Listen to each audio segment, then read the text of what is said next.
Hello everyone, finally, this is Hunger, a brand new PvP extraction shooter set in the Napoleonic era. It's a mix of Tarkov, Dark and Darker, where you do quests, fighting monsters, bosses, dungeons with a bit of Vermintide combat and some elements of Hunt Showdown like the audio traps. I got a chance to be a part of this tech test thanks to Good Fun Corp, and in this video I want to break down how the game is going to play, how they will look like, the looting, the combat, and the progression, as well as some tips and tricks to share. We are going to start from the beginning when you're just starting the game as the new player experience.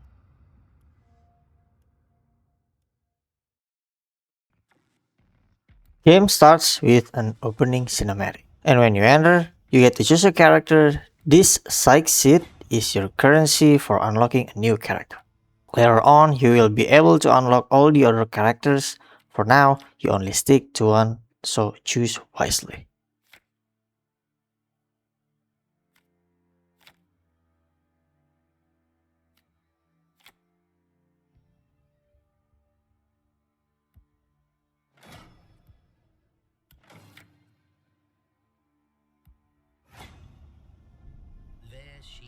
Once you choose your character, you will see another introduction cutscene that sort of tells you what's going on with the world just to give you a bit of lore. Once you get into the game, you're gonna need to talk to Eloise. She is one of the traders in Hunger.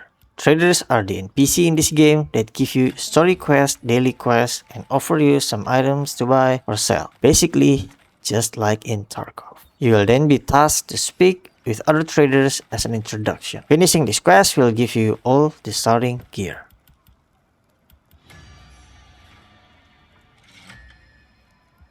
Eloise will be your main trader to progress to the upper chateau, called the Cauldron. Pierrot is where to buy all your basic needs like bullets, heals, and basic gears. Louise is your stash master where all your stuff will be stored, and he also sells some keys. And Renault where you get to the expedition, the matchmaking. So everything in here is trader based. You need to walk around, interact with them. You can also see other players, very similar to Monster Hunter lobby. You can also get to third person POV in the lobby by pressing T. Now let's get into gearing up.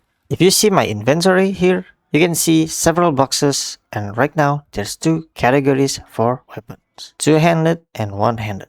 Right now, you can't have two single-handed weapons at the same time. It may be tied to weapon balancing, but from this slot, you get to bring whatever you want, whether it be guns or swords. Now, you may notice the inventory system in this game is a little bit different. Weapons and all the other items have their own separate slots. That means you can only have limited weapons in you or your inventory. You can't just hoard all the weapons in the match, although you can get more slots through mastery skills or equipment like the weapon sling. Right beside the weapon slot, you have the medicine slots and tool slot. Medicine for health and tools for fixing your armor plate. After that, you have the food slots for buffs and throwables, which in this tech test is not available. Beneath it, you have three separate bags: back bag, hip bag, and sling. And then you have your extraction safe pocket. This one, you can only get this by doing the Louise quest line. After that, you have your helmet slot that sort of reduce the bonus damage of your headshot,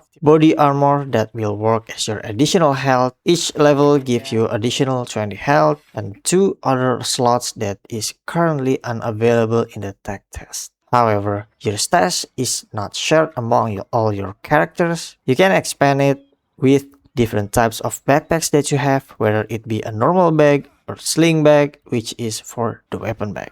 Your currency doesn't take any slot in your backpack. They have their own slot. There's gold, silver, and copper. Every 100 copper you have will automatically turn into 1 silver. And every 100 silver you have will automatically turn into 1 gold. Basically, it's just a different type of zero. Your money will automatically adjust by itself.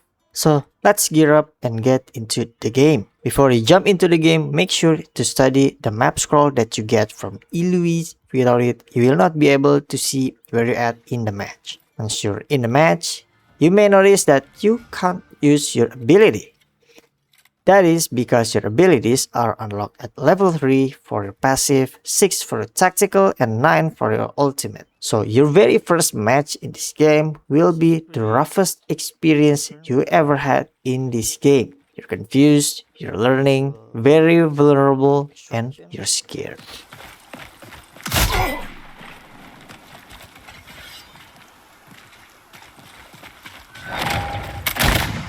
Oh my god, he got the skill, you know?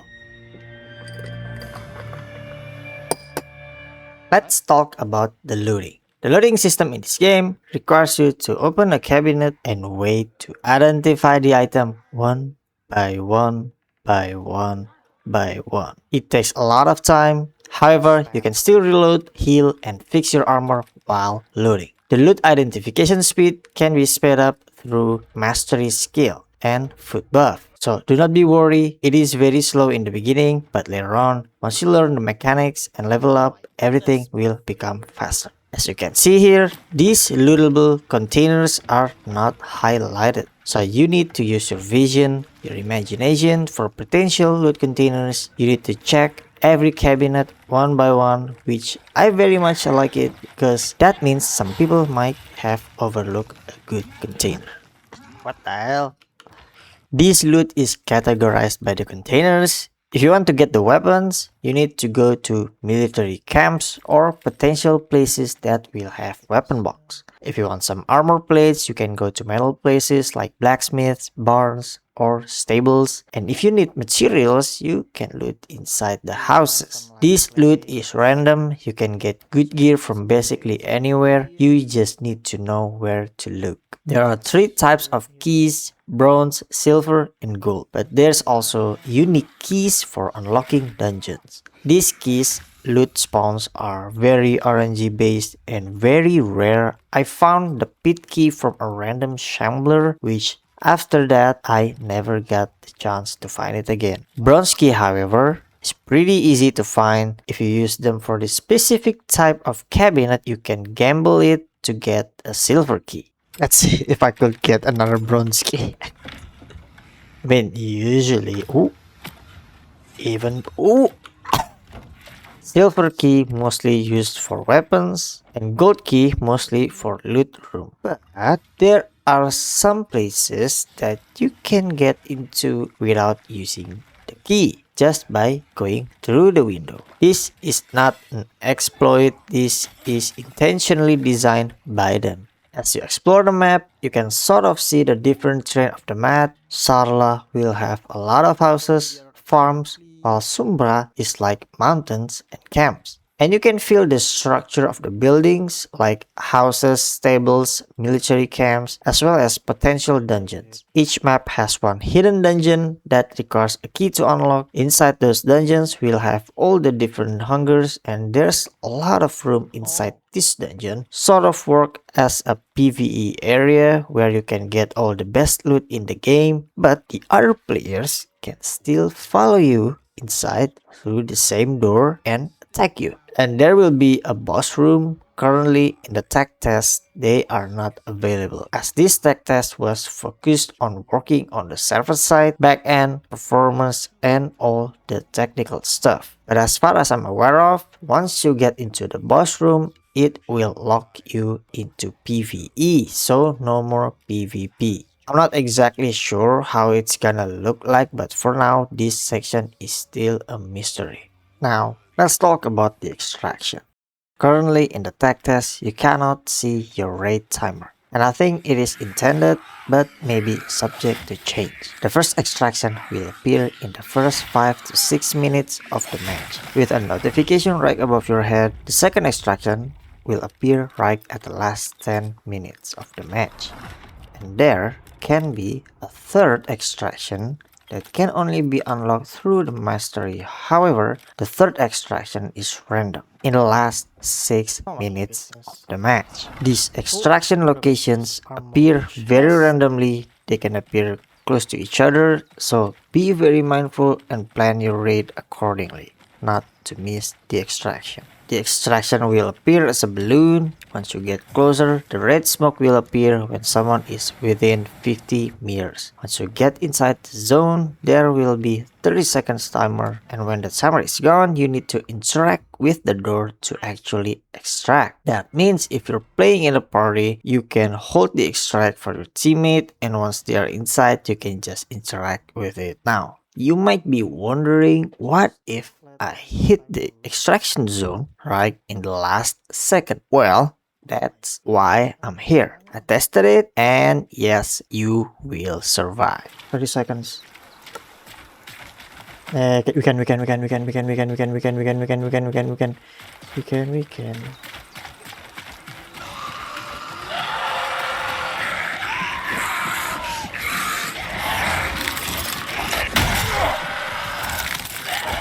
Yes, we can.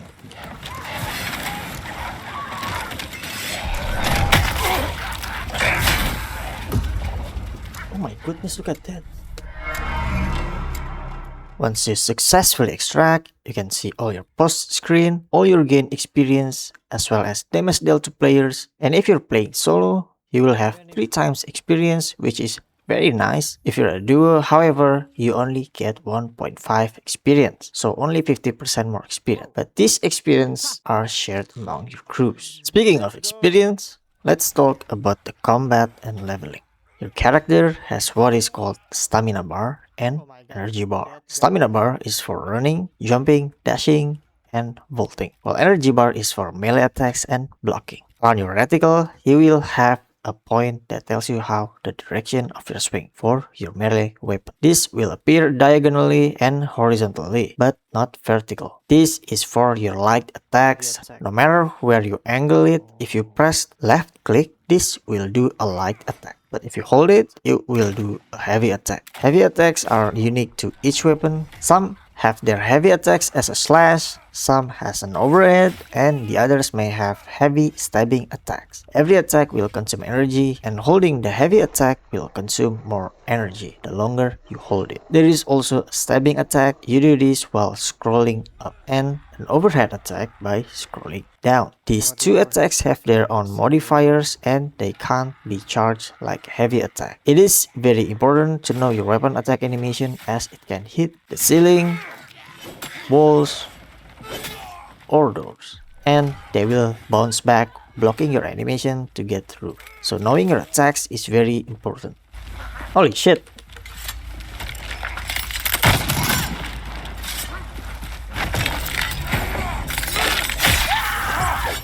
Heavy weapons like longsword and two-handed axe is very strong in outdoors. What? And weapons with strong stabbing attack is very effective in tight places. Headshot will deal 2 times damage, and it can interrupt an animation. Blocking will drain your energy the longer you hold it, so you want to time it right, and you have to get the angle right at where the enemy is swinging. If they swinging from your left, you need to block in that same direction. And in the tech test, we don't have any sort of parry or riposte, but you can dodge or dash by holding Alt.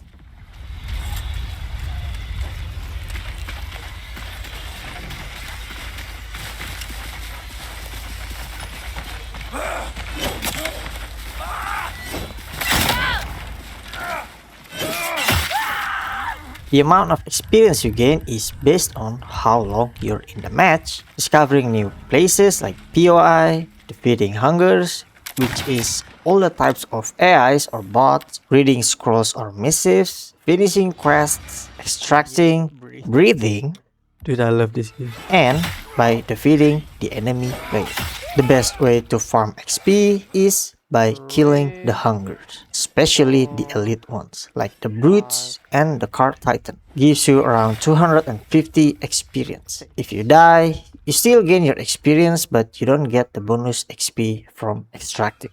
Now, at this point, you might already have a bit sense of the game. You know how to survive, you know how to loot, as well as the exploration. Now, let's talk about the mastery and the progression. The mastery will unlock at level 10 character, and every level you gain from 10 up until 100, you get a mastery point. and mastery is bound to this specific character. So every character can have a different build, but everyone will have the same mastery tree. The mastery tree goes like this. There's cunning, physiology, survival, and martial. This can be very deep to dive into, so maybe we can talk about it more in the other video. How this mastery work is, there are 8 levels of tier for each category, and in order to level up the tier, you need to spend 5 points in the previous tier. So let's say I spent 9 points in tier 1,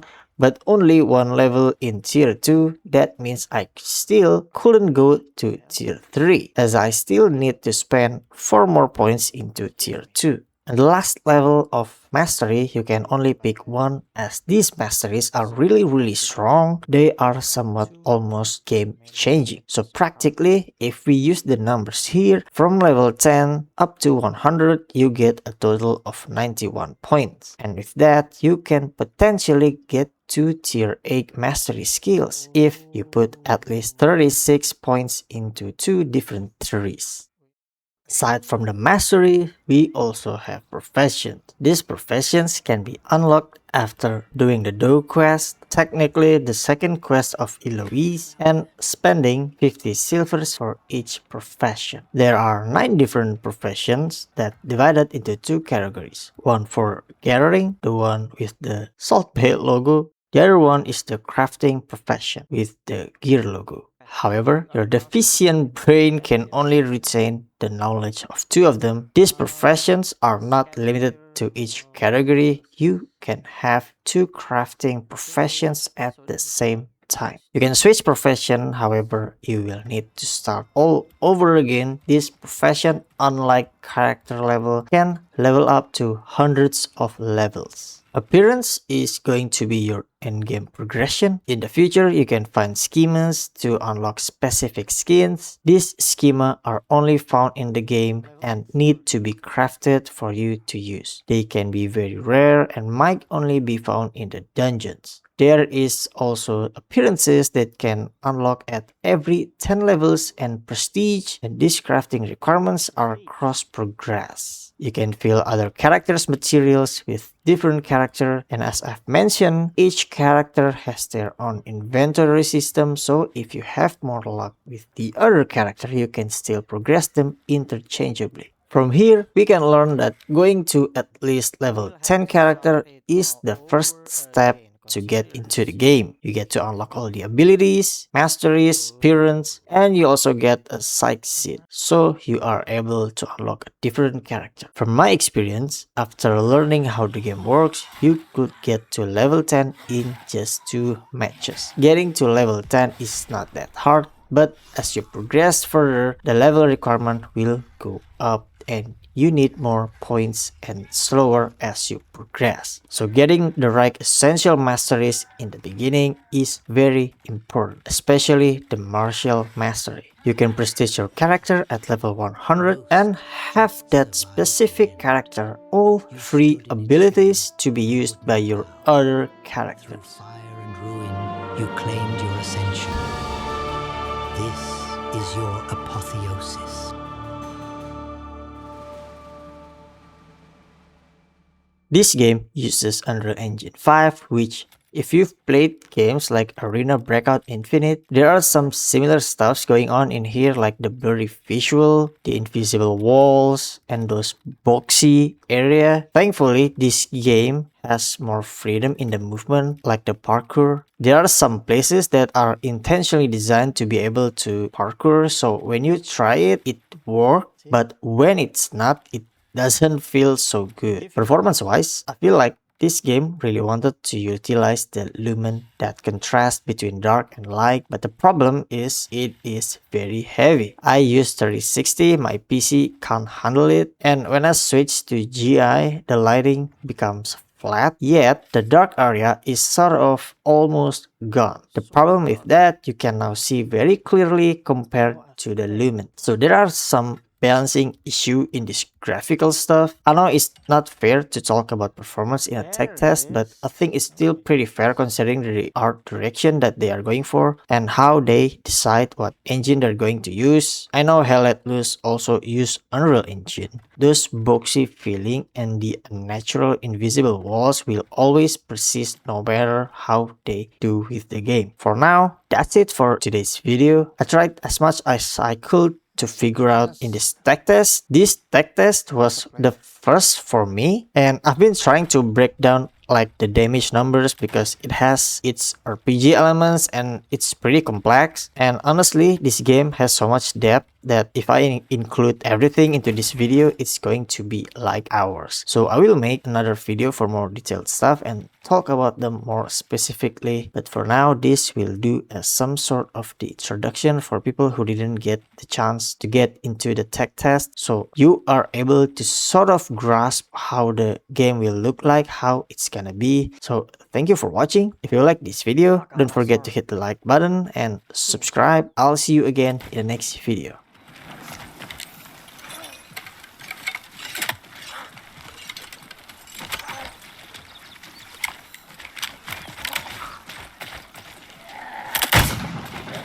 Can I shoot through that?